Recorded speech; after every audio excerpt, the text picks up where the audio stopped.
So these are, so did that give me more light? Yeah, it did. It went down and then it went back up, and yeah, definitely better. And then I could do this kind of light.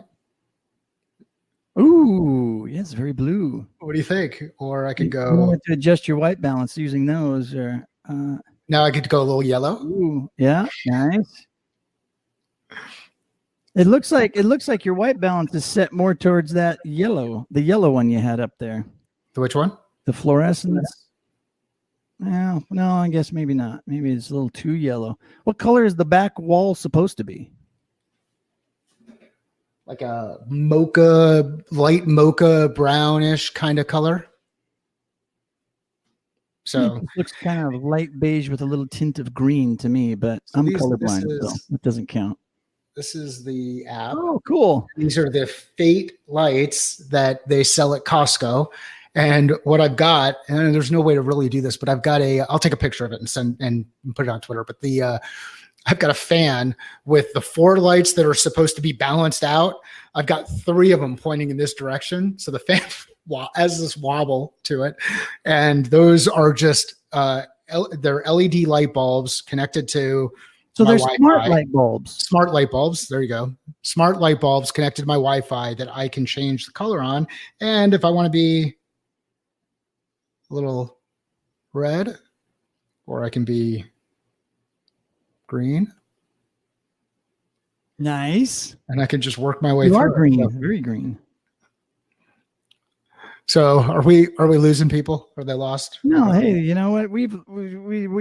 Everybody's loving this conversation. I think it's a good shift into what we used to do on Fridays. So we're on Friday. So that wasn't even intentional. Link to the Costco link to those light bulbs that you bought. What are they called again?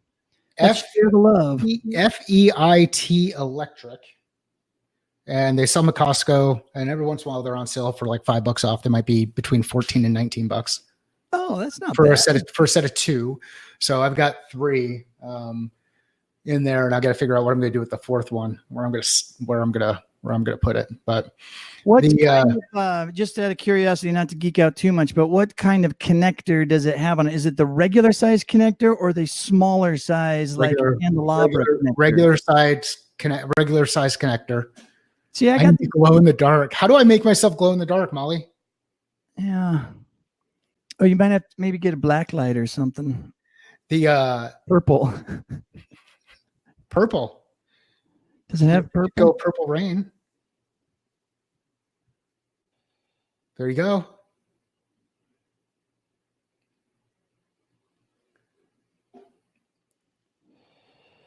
If I only had a scorpion running behind me. Right. Command. Oh, I know how I can find her name. She's got a show. Command N. That she does. Amber MacArthur. Dang, that was killing me. Okay. So she interviewed Safi the other day. Really cool stuff. On Canadian tech show of some sort, but she's awesome. Yeah, I invited her to speak out at one of the very early MLearnCons when we launched that event with the e-learning guild. She was one of our keynotes when she released a book about social or Facebook liking something about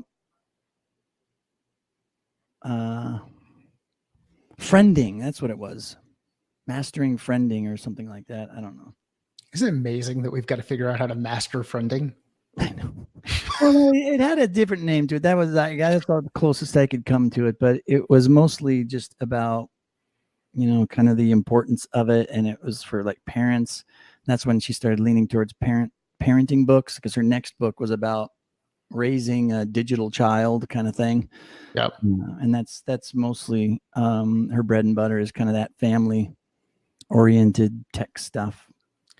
So I've got a question. I've got a question for the group on this lighting thing, because I want to make it about me. Given that I'm using a Mac or a Thunderbolt display camera, and I don't really know how to go in and do any adjusting for the white balancing or any of that other kind of stuff. When I'm doing video calls with clients, Would you use this kind of background, this bright kind of like daylight blue background or color? Would you use cool white, that one? Or would you use soft white, this one? Well, I think my question back to you would be, do you know how to set the white balance or set it on your camera? So what webcam do you have? It's the camera that's built into the Thunderbolt display, which is just like those old, Apple doesn't sell them anymore, but they've got the 27-inch monitors that are kind of like that if you were to go out and buy an iMac, you'd have that same camera in your iMac. Kind of like the little camera that's built into a laptop. That's right. Built into that monitor. Okay, Yep. Gotcha. Yeah, I don't know if they've got to have like a camera settings thing within the OS. I'll Google that for you and see if I can figure that out. But there must be a way to adjust the white balance. But I think being able to adjust your white balance is step one, because then no matter which color light you have on, your camera will adjust to it. So okay. So like Molly said, get a white piece of paper, put it in front of the camera, and then adjust white to the light. Yep. That's awesome. That's like when Craig said, "Hey, you don't have to move closer to the microphone. You could actually move the microphone closer to you." You guys are awesome. Mine does, right? Oh, here, I'll share my screen and I'll show everybody what I'm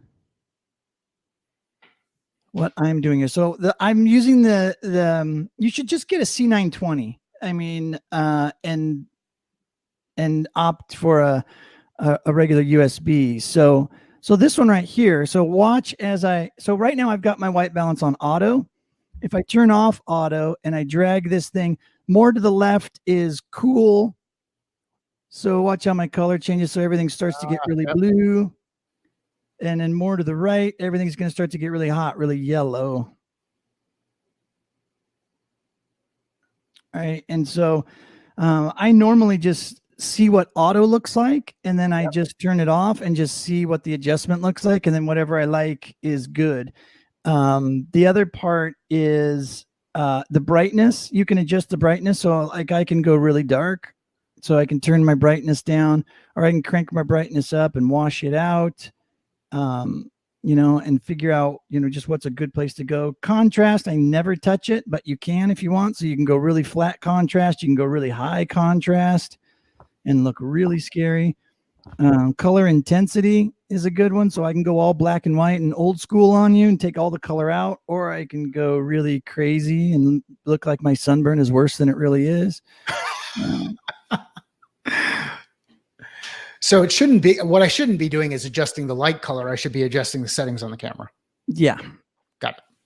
Because so the idea behind that is that different types of light have different temperatures and come in different ways. So for example, incandescent lights, fluorescent lights, and outdoor light all have different color temperatures, and they come in looking. If you leave a camera at one setting and then change the source of the light, the color of your screen will just change automatically.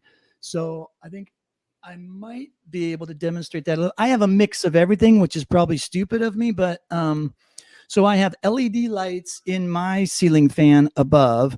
Yep. My studio lights have fluorescence. They're those curly Q ones, and I think those are still fluorescent. I don't think those are LED.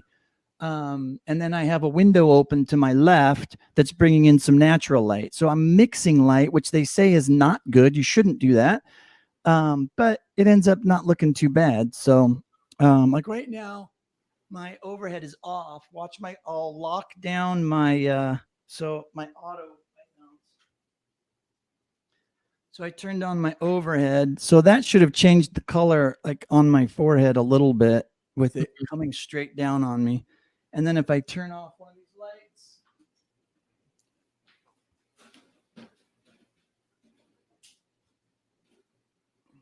so now that's just outdoor light coming in from this side. Got it. Yeah. And it's amazing how that hangs. So like I've got a can light right above me, and I can't turn it on because if I turn it on, I look like one of those I look like I'm in a campfire thing where I'm telling a ghost story, but instead of the flash shooting up my nose, it's coming right down my head, and my eyes just kind of like sink back, and the shadows are just crazy. So I ended up taking that light out. I've got 4 can lights in a room that's like about 12 by 12. So now I just have 2 of the can lights in, and then these 3 just pointing right at me that are at a weird angle where if I'm looking right at them, they're here, but really my desk operation is like this. So it's all no, it's cool. I mean, and that's kind of how we learn this stuff, right? I mean, to be able to watch and to see everybody's setup. This is why back a little while ago, it was really fun to watch Joseph Suarez build out his studio, right? And this is why we made that an important part of Video Friday and talking about it, because it's very, these little things like this that I take for granted, because the white paper thing, I haven't heard anybody doing that in a long time, Molly, just because of the nature of things. But man, I'm back in the day when I was doing regular broadcast television with old school cameras, that was like our reporters went around with a white, like they knew like, hey, Brent, okay, we're going to set up for my shot now. I want to do it right here. So I would start setting up the camera. They would get a white piece of paper ready. And when I set the camera up, they would hold up a white piece of paper in front of their face. And then I would say, okay, hold on a second. And then I would push this button on the camera, and the technology in the camera would adjust the shot. So I would zoom in so that the whole frame was filled by the white piece of paper. The white balance would adjust, and then I would zoom back out, and then everything would be perfectly calibrated to that particular lighting situation. Very cool. So why the hell does Mac not have, or Apple not have, a place for me to go and change the freaking settings on on this camera? It's crazy, right? There's got to be there's probably a third-party app of some sort that can hijack it and make those adjustments, or you just got to go with the C920 and get the Logitech app. I actually have to upgrade my app. The Logitech app is really good at doing that. Can you guys hear me? Oh, yes, we can hear you.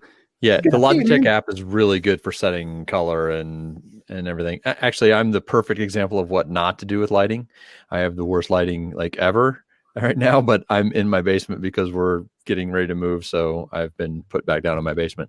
But this is actually, basement, by the way. This is actually what you shouldn't do with lighting, is have something like burning my light into my forehead.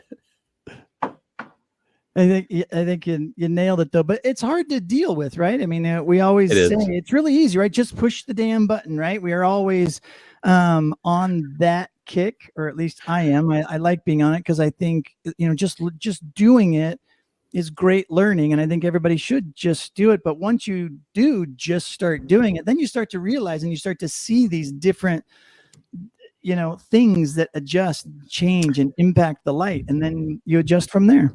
Well, when I was down here before, I know that I talked about it on previously when I was set up down here, is I actually had a kid's umbrella stuck up in the ceiling. That's right. Yeah. Covering it up, and it made the light really good. It actually was enough of a diffuser and enough of a bouncer to make the light look really good.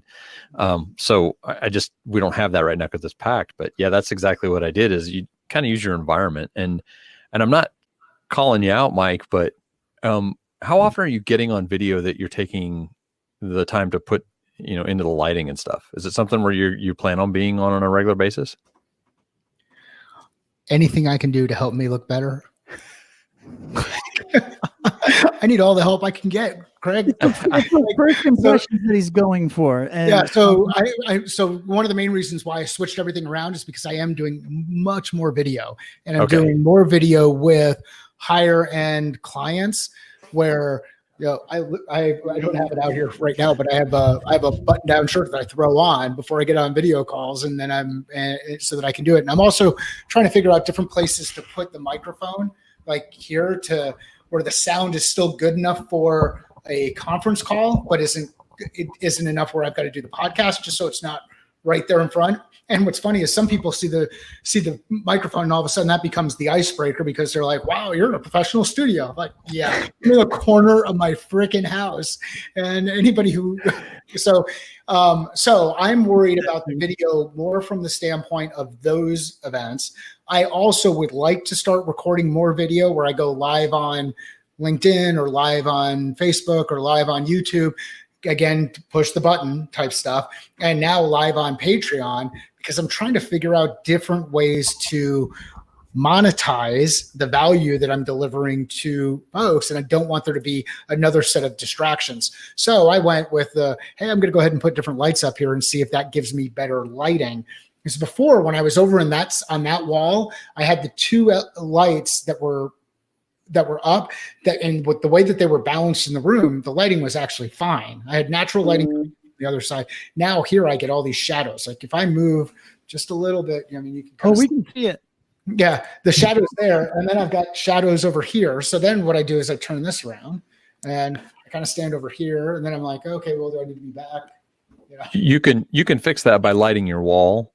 A lot of times, treat it like a green screen. Usually, when you light a green screen, you light the person, but you also have a single light down to the left or the bottom right that points up to the wall and washes white across the wall. Then your shadows get completely disappeared. You have to do that a lot with green screen, because if you don't light the green screen, the shadows that come up are going to be a different hue. They won't come out when you do the chroma removal. So get a light over here and point it this way. Well, it should be, if you've got room, it should be between you and the wall, about halfway between you and the wall, but off to the side where it's pointing to the wall. Then you lose all the, you won't get any. It can be up on your ceiling. It can. It's flooding the wall behind you. Or it can right behind you. Like I have another light and a light stand that's a shorter one. So in the kit that I bought, it had two tall stands and one like mini stand. Yeah. And so I used to do this actually. If you go back to some of my other ones, you'll see a spray of light up on the back, and I would set it right behind my chair. And it would point up, and it would spray light on the back, a different color, and it would, it just it gives you a little depth between you and your background, but it also kills those shadows that the lights, these big glaring lights that are right in front of me that are casting on the back. Yeah, that back shadow you're getting right there, that'll disappear if you do that. And you also, normally you want to diffuse light that's coming onto you, kind of to bounce it a little bit, but for lighting, but for lighting a wall, you want to have it a pretty harsh light, and it's going to be a little bit further back, so you can spread the light and be a harsh light, so it really erases all of those shadows.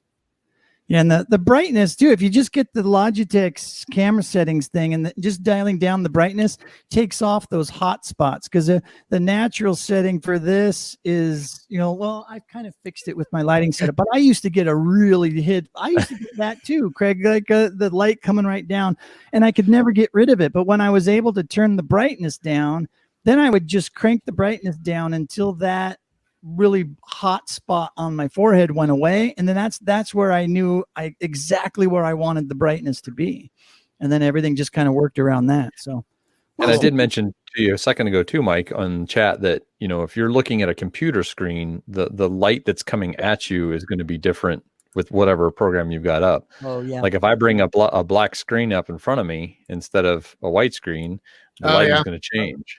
Yep. I mean, you can see that the lighting changes between what I've got on screen and what I don't. Yeah. So sometimes I set my apps now to be that dark background, like I know in most of like Photoshop and stuff like that, you can change it to the dark look instead of the light look. I do that so I don't get that really hard light coming at me on the screen itself. Yep. In earlier setups, I have 3 monitors. So I have my the laptop monitor. I have this old Acer monitor that I use, but then I had a regular LED 1080p television that I would have sitting on my desk. That was my 3rd monitor, but that was actually, I was using that as my 3rd light source coming in from that side. And I would actually do the opposite. I would, instead of trying to get rid of it, I would put it on a white screen to brighten it, to have it be a fill light for me from everything else that was going on. And so I just kind of used it to my advantage that way.